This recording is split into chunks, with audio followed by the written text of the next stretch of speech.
अच्छा, हम लोग देखेंगे डी ब्लॉक एलिमेंट्स का जो प्रॉपर्टी है। डी ब्लॉक एलिमेंट्स के बारे में हम लोग पहला बेसिक कंसेप्ट लिए थे स्टार्टिंग में, लास्ट वीडियो में। और इसमें जो है ना हम लोग फिजिकल प्रॉपर्टी पढ़ेंगे कि जितने भी डी ब्लॉक एलिमेंट्स हैं उनका फिजिकल प्रॉपर्टी क्या है। तो पीरियोडिक टेबल में भी हम लोग देखे थे कि डी ब्लॉक में जितने हैं सब मोस्टली क्या है, आपके मेटल्स हैं। क्या है आपका मेटल्स है। तो जो पहला प्रॉपर्टी रहेगा हमारा वो क्या रहेगा, मेटालिक नेचर। क्या रहेगा, मेटालिक नेचर रहेगा या कैरेक्टरिस्टिक्स रहेगा, जो भी हेडिंग आपका दिया रहे। ठीक है। तो जितने भी डी ब्लॉक एलिमेंट्स होते हैं, ऑल जितने भी डी ब्लॉक एलिमेंट्स होते हैं, या कह सकते हैं कि ऑल ट्रांजिशन एलिमेंट्स, कुछ ही है बस एक, कह सकते हैं कि ऑल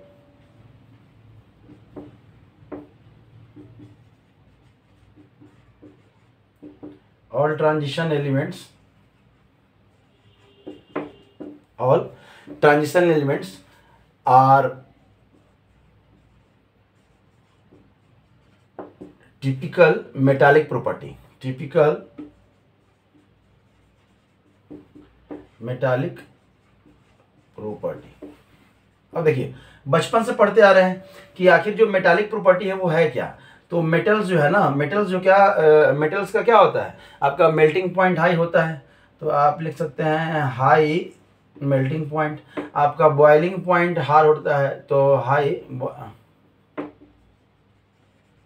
हाई आपका बॉइलिंग पॉइंट, टिपिकल मेटल जो है।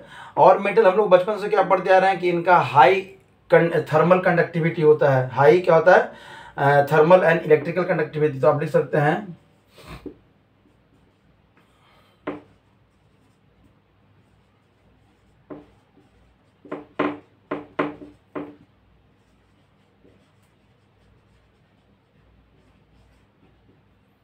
High thermal and electrical conductivity होता है। मतलब हम लोग पढ़े हैं ना कि metals are good conductor of heat and electricity. तो वही है, थर्मल लैंग्वेज चेंज है, बस वही चीज़ है। ठीक है।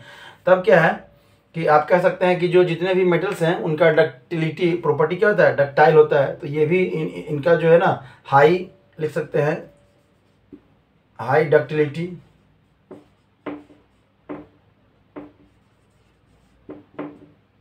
Malleability.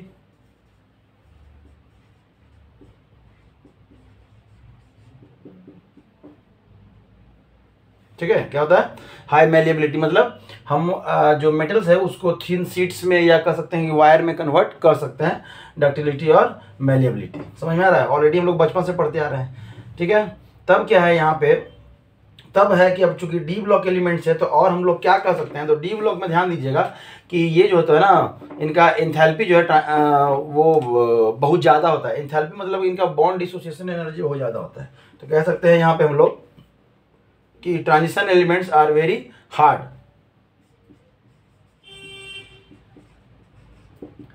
Transition elements are very hard. क्या होता है, बहुत हार्ड होता है। ठीक है।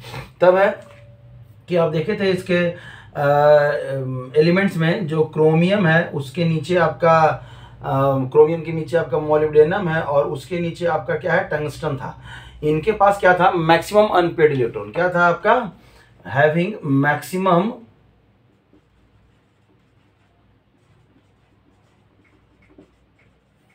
Unpaired electron. Maximum unpaired electron कैसे, तो इनका जो इलेक्ट्रॉनिक कॉन्फ़िगरेशन था वो क्या था, 4s1 और 3d क्या था, 5। 3 एक यहाँ पे और 4 यहाँ पे, मैक्सिमम 6 अनपेड इलेक्ट्रॉन था इनका क्रोमियम के लिए। मतलब क्रोमियम के लिए लिखेंगे तो ये हम जो तीनों के लिए लिख दिए हैं आउटर मोस्ट का, वैलेंस इलेक्ट्रॉन का, ये क्रोमियम का ही है।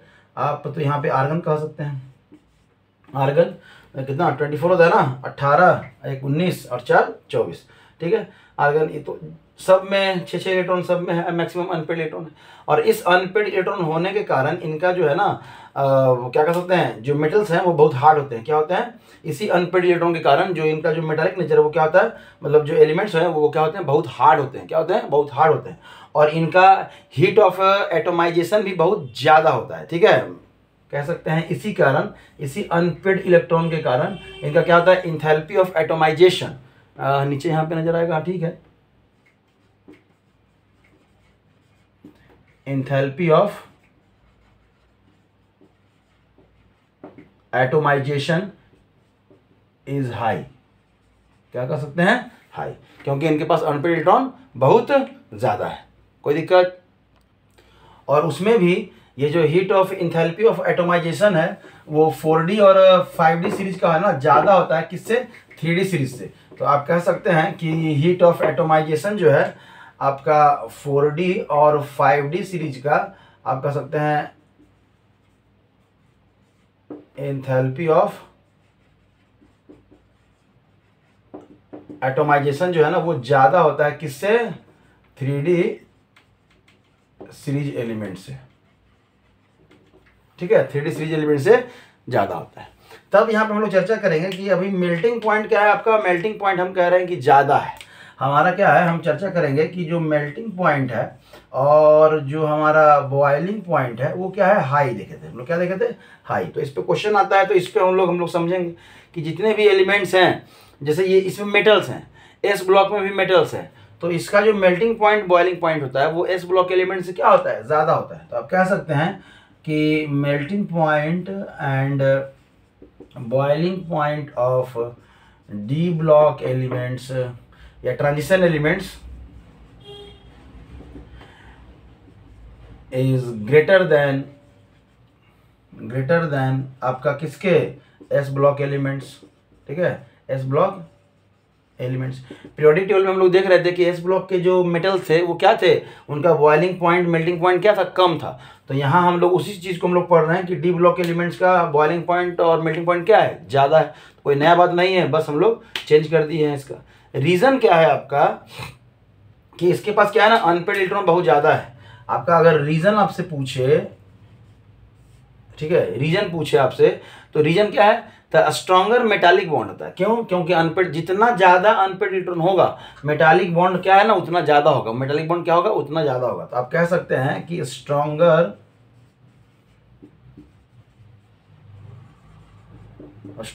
Metallic bond. अब मेटालिक बॉन्ड स्ट्रॉन्गर क्या है हुआ, ठीक है, फॉर्मेशन मेटालिक बॉन्ड का क्या हुआ, क्यों, क्योंकि have more unpaired electron,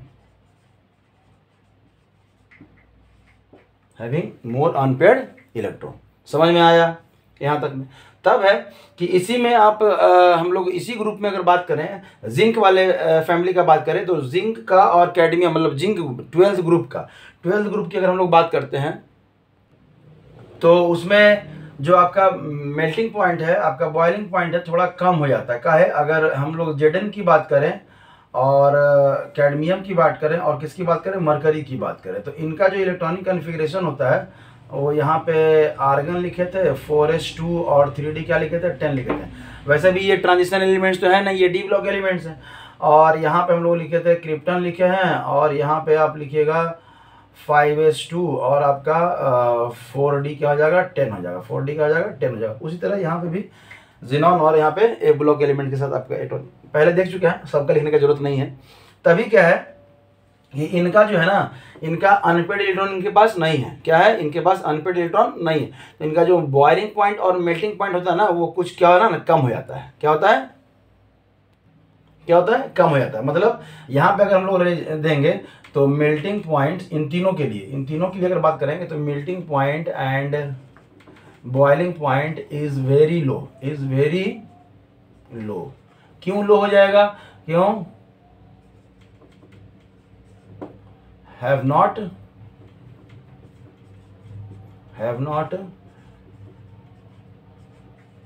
unpaired electron, मतलब अनपेड इलेक्ट्रॉन इनके पास है ही नहीं। समझ में आया, कोई दिक्कत? तब हम लोग बात करते हैं सीरीज में। अगर 3D सीरीज की बात करते हैं हम लोग, किसकी बात करते हैं, 3D सीरीज की बात करते हैं, 3D सीरीज। ठीक है, अगर 3D सीरीज की बात करें तो यहाँ पे क्या कर सकते हैं, स्कैंडियम टू क्या है ना आपका, क्रोमियम, स्कैंडियम टू क्रोमियम आपका मेल्टिंग पॉइंट और बॉइलिंग पॉइंट क्या होता है, इंक्रीज करता है। क्या होता है, melting point and boiling point क्या करेगा, इंक्रीज करेगा। क्यों, क्योंकि स्कैंडियम से क्रोमियम तक आपका जो अनपेड इलेक्ट्रॉन है वो क्या कर रहा है, इंक्रीज कर रहा है, due to increase in unpaid electron, due to increase in unpaid electron. क्या हो रहा है, अनपेड इलेक्ट्रॉन क्या कर रहा है, इंक्रीज कर रहा है। समझ में आया। लेकिन उसके बाद मैंगनीज, आप बात करें अगर manganese to Zn, manganese to Zn, तब क्या करेगा, डिक्रीज करेगा। Melting points and boiling point क्या हो जाएगा, डिक्रीज करेगा। क्यों, क्योंकि आपका अनपेड इलेक्ट्रॉन जो है ना वो क्या कर रहा है, डिक्रीज कर रहा है,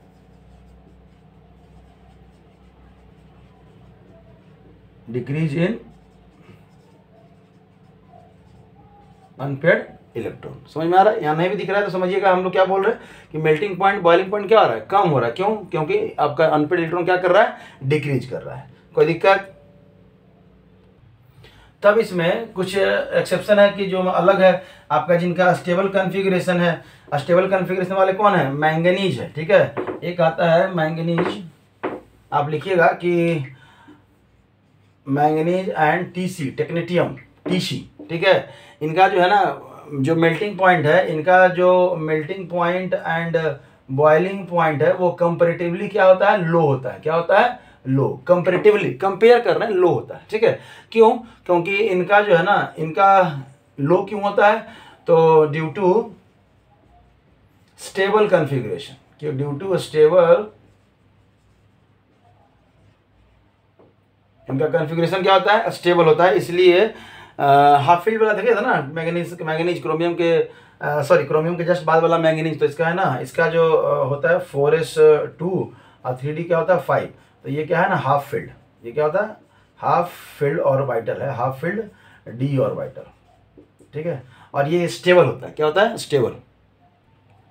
ठीक है, तब यहाँ पे हम लोग देख सकते हैं कि अगर सबसे लोएस्ट की बात करें, लोएस्ट मेल्टिंग पॉइंट की हम लोग बात करें, तो ये बुक वगैरह में दिया रहता है, जनरल कंपटीशन में से पूछता है। अब तो आप लोग का बहुत कम ही पूछता है, आप लिक्विड के रूप में मरकरी पढ़ते हैं। ये आपका ऐसा मेटल है जो लिक्विड के रूप में है। तो लिक्विड क्यों है, क्योंकि इसका मेटालिक बॉन्ड क्या है, कमजोर है। मेटालिक बॉन्ड कमजोर रहती है, लिक्विड के फॉर्म में रहता है। तो इसका सबसे लोएस्ट जो है ना मेल्टिंग पॉइंट किसका होता है, तो मरकरी का, -38 डिग्री सी। मतलब रूम टेम्परेचर के ऊपर तो क्या कहिए, 0 डिग्री सी पे भी तो ये क्या है ना, ये लिक्विड का ही फॉर्म में रहेगा। हाँ, माइनस इतना डिग्री सी के आप नीचे चले जाइएगा तब ये सॉलिड मिलेगा, तब क्या मिलेगा, सॉलिड मिलेगा, नहीं तो ये लिक्विड के फॉर्म में ही आपको नजर आएगा। चलिए, तभी क्या है, हाईएस्ट की अगर बात करें, जब लोएस्ट की बात की है तो हम लोग हाईएस्ट की भी बात कर सकते हैं। हाईएस्ट जो मेल्टिंग पॉइंट है वो किसका होता है, तो टंगस्टन का।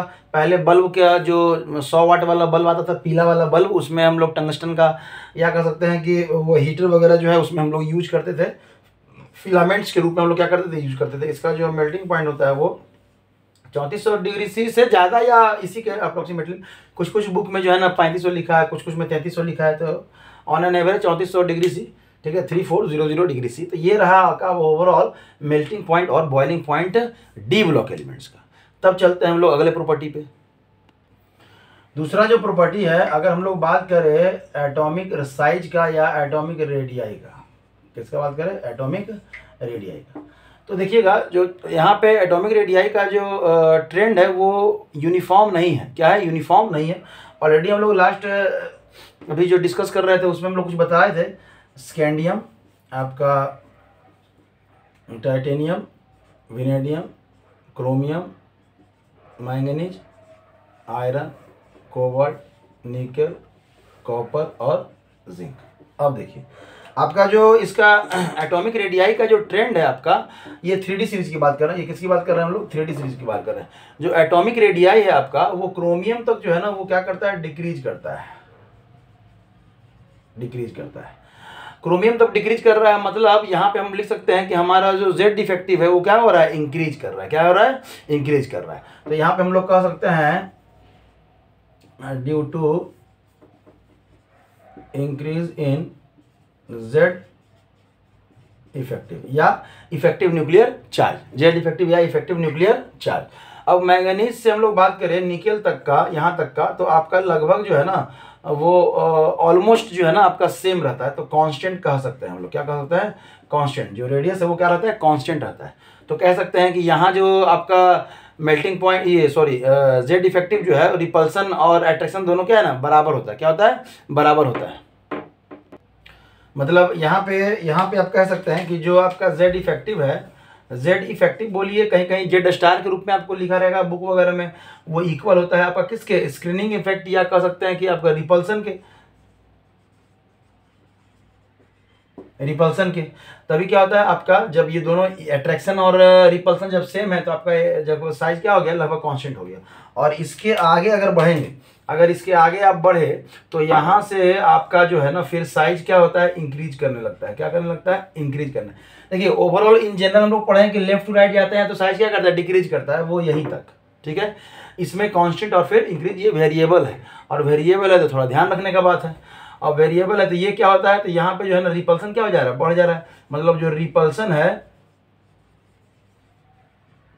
क्या हो जा रहा है, इंक्रीज कर जा रहा है। और दूसरे शब्दों में कह सकते हैं कि जो जेड इफेक्टिव है वो क्या हो जा रहा है, डिक्रीज हो रहा है। जेड इफेक्टिव क्या हो जा रहा है, डिक्रीज हो जा रहा है। कोई दिक्कत, समझ में आया। तब अगर हम लोग 3D series, 4D series, 5D series की बात करें, ग्रुप में बात करें, ग्रुप में, तो अगर हम लोग 3D सीरीज ग्रुप की बात करते हैं, ठीक है, अगर 3D सीरीज की बात करें, 3D सीरीज की बात करें तो एटॉमिक रेडियस है ना आपका क्या है, 3D टू 4D क्या कर रहा है, इंक्रीज कर रहा है। ग्रुप में अगर बात करें तो साइज आप कह सकते हैं, साइज जो है वो 3D से आपका 4D जाने पे क्या हो रहा है, इंक्रीज कर रहा है। क्या हो रहा है, इंक्रीज कर रहा है।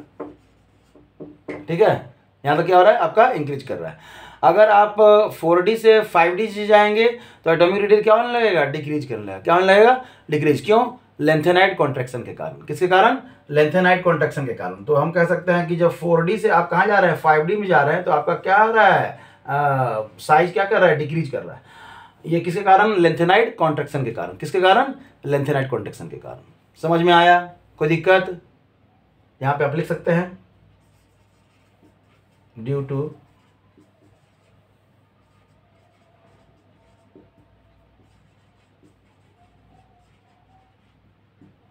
Contraction, lanthanoid contraction. ठीक है, तब हम लोग बात करते हैं अगले प्रॉपर्टी की। अगला जो प्रॉपर्टी है आपका क्या हो जाएगा, डेंसिटी हो जाएगा। क्या हो जाएगा, डेंसिटी। ठीक है, अब डेंसिटी क्या होता है, तो डेंसिटी होता है आपका मास अपॉन वॉल्यूम। क्या होता है आपका, मास अपॉन क्या होता है, वॉल्यूम। सिंपल, अगर डेंसिटी के बारे में जाना तो यही होता है। तो जितने भी डी ब्लॉक एलिमेंट्स हैं इनका जो डेंसिटी होता है वो हाई होता है। D block elements have high density as compare to S block elements। ठीक है, S ब्लॉक एलिमेंट्स कंपेयर में क्या होता है, ज्यादा होता है। लेफ्ट टू राइट अगर हम लोग बढ़े पीरियड में, क्यों होता है, तो अगर हम लोग लेफ्ट टू राइट अगर हम लोग जा रहे हैं, लेफ्ट टू राइट अगर हम लोग पीरियड में जा रहे हैं, लेफ्ट टू राइट जा रहे हैं, तो आपका एटॉमिक वॉल्यूम जो है वो क्या करता है, डिक्रीज करता है। एटॉमिक वॉल्यूम जो है वो क्या होता है, डिक्रीज करता है। और एटॉमिक जो मास है वो क्या कर रहा है, इंक्रीज कर रहा है।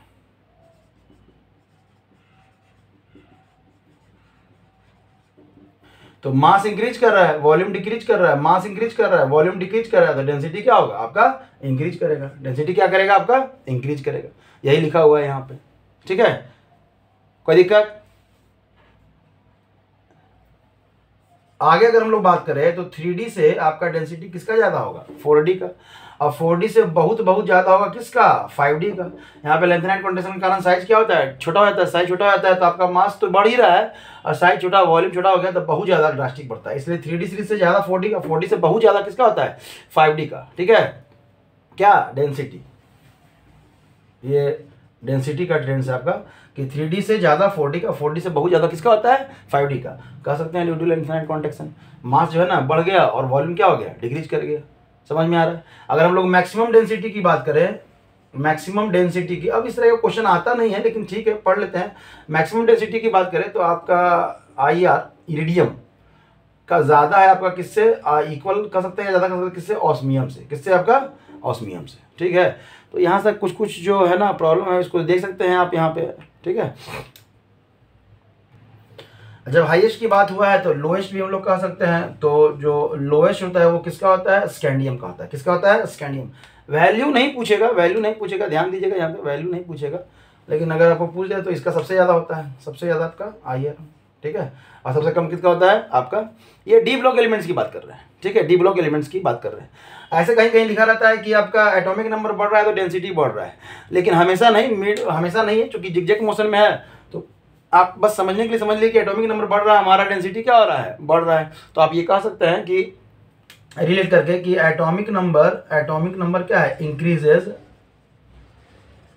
आपका डेंसिटी भी क्या होगा, डेंसिटी भी इंक्रीजेज कह सकते हैं। लेकिन ये हमेशा ही इस तरह पे नहीं कहिएगा, थोड़ा ध्यान रखिएगा, कहीं कहीं प्रॉब्लम हो जाएगा। तब है नेक्स्ट जो प्रॉपर्टी है हमारा कि हम लोग पढ़ते हैं कि जो डी ब्लॉक एलिमेंट्स होते हैं वो क्या बनाते हैं, कॉम्प्लेक्स कंपाउंड का फॉर्मेशन करते हैं, ठीक है, कॉम्प्लेक्स कंपाउंड का फॉर्मेशन करते हैं। तो आप कह सकते हैं फॉर्मेशन ऑफ कॉम्प्लेक्स कंपाउंड,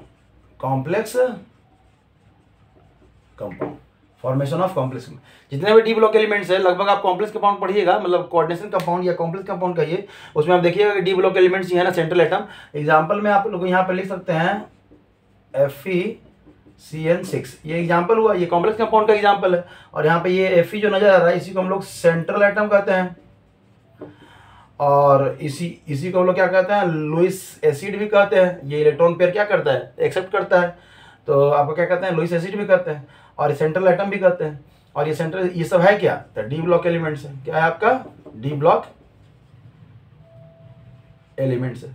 तो मतलब फॉर्मेशन जो डी ब्लॉक एलिमेंट्स है वो क्या करता है, फॉर्मेशन करता है कॉम्प्लेक्स कंपाउंड का। क्यों फॉर्मेशन करता है, अगर रीजन की बात करें तो रीजन अगर हम लोग लिखें तो क्या लिखेंगे, बोलिए, due to high Z effective. क्या लिखेंगे, due to high Z effective. Z effective मतलब इफेक्टिव न्यूक्लियर चार्ज, ठीक है, डिफेक्टिव न्यूक्लियर चार्ज हाई जब है, जिसके कारण ये होता क्या है, due to high effective nuclear charge दे क्या होता है, दे अट्रैक्ट, क्या होता है, दे अट्रैक्ट लिगेंड्स, ठीक है, around them, they attract ligands.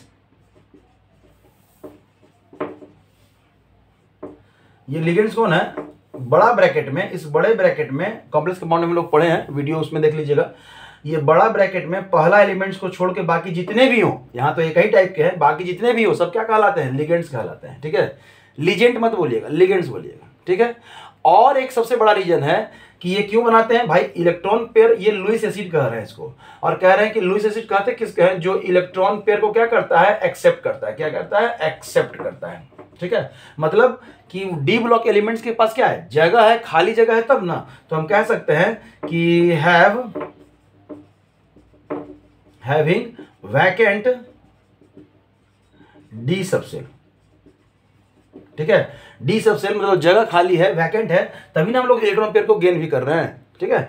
तो ये आपका प्रॉपर्टी है, कुछ प्रॉपर्टी है जिसको कि हम लोग यहाँ पे देखे हैं, और कुछ प्रॉपर्टी, अब एक ही वीडियो में सारा प्रॉपर्टी तो नहीं आ पाएगा, कुछ और प्रॉपर्टी जिसको हम लोग अगले वीडियो में लेके आएंगे। और ध्यान रखिएगा ये प्रॉपर्टी बहुत इंपॉर्टेंट है, कोशिश कीजिए, जो नीट वाले बच्चे हैं, बोर्ड वाले बच्चे हैं, एकदम निश्चिंत हो जाइए, इससे ज़्यादा नहीं पूछने वाला है आपका, नहीं पूछने वाला है।